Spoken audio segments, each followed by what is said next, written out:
Into ebulala uMiguel Caroso ebholeni lase-South Africa noma ku-local football ukudlalisa ama-player awathandayo nokufeyva. uLebo Mothiba udlalelani ku-Sundowns? Lo muntu lo badlisile even the previous game. Ayikho into espectacular-ke ayenza since efikile ku-Sundowns, but he was rewarded nge-contract entsha. Well, I'm not saying akadeserve ukudlala ku-professional setup umfowethu, but-ke udlale eFrance lo muntu lona, udlale overseas angithi, so beku-expected ukuthi hayi man kuphethwe Premiership kuzoba less i-pressure and uzokwazi ukuperforma, but ayikho indaba yaloya mjida loyo.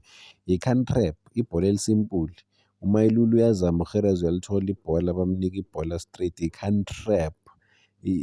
Utrepela umndeni, elokishini basho kanjalo, kuthiwa utrepela umndeni. Utrap ibhola eliya le, then uthole i-chance, second chance ukuthi akwazi ukulishaya nje simply, uyahluleka nokukora i-1v1. Bamcrossela amabhola, ukuliheda ibhola, it's just embarrassing ukumbukela loya mjida loya. But-ke uMiguel uyi-favourite laka-Miguel Caroso, uMiguel Caroso make sure ukuthi uyahlala uyamsayina laphana ku-Sundowns. But I think just for mina uNkululeko bafethu i-downfall ye-Sundowns ukufeyva.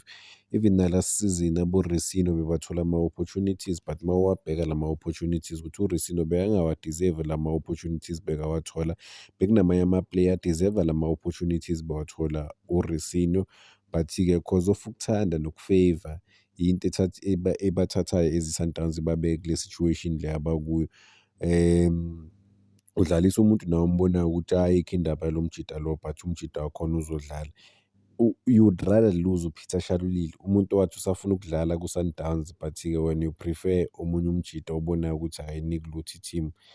Hayi, but ngizothini bafowethu, ayikho into esizoyisho. uMiguel Caroso uyazi ukuthi wenzani. Ngihlezi ngisho lento lena bafowethu ngithi uMiguel Caroso uyakwazi ukudlala on the continent, but kubonakala ngathi locally ibhola lase-South Africa bafowethu liyamhlula noma ngithi liyamshaya. Angeke lento ayenzayo ayikho ku-Sundowns. I-squad sakhe mawusibona, and enye into ayenzayo uMiguel Caroso-ke ukuswitcha ama-position. Mawufika laphana ku-Sundowns udlala i-position ongayidlali. Lento le bengiyikhuluma ngoSaleng, ukuthi uSaleng bamdlalisa esayidini ele-wrong.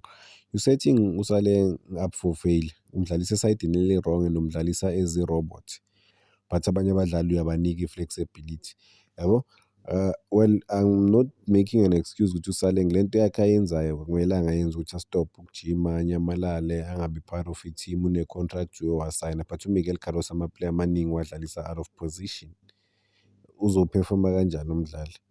You look at uNdlovu, asoNdlovu ku-wing kakhulu, and siyamazi ukuthi uNdlovu ufuna i-freedom yokuthi abe free. Angabi static laphana ku-wing. Uyamazi ukuthi bamsayine ngoba udlala kanjani and uyazi ukuthi u-dangerous mekuphi, mbeke kuleyo position yakhe, simple. Hhayi ukuthi wena ufuna ukuba two fence ukuthi sithi siyakuncoma sithi wakhonvetha obani, wabakhonvetha kwamanye ama-position na, come on, umuntu akadlala i-position yakhe. But as for Mothiba, ayikabi, awumjida akalazi.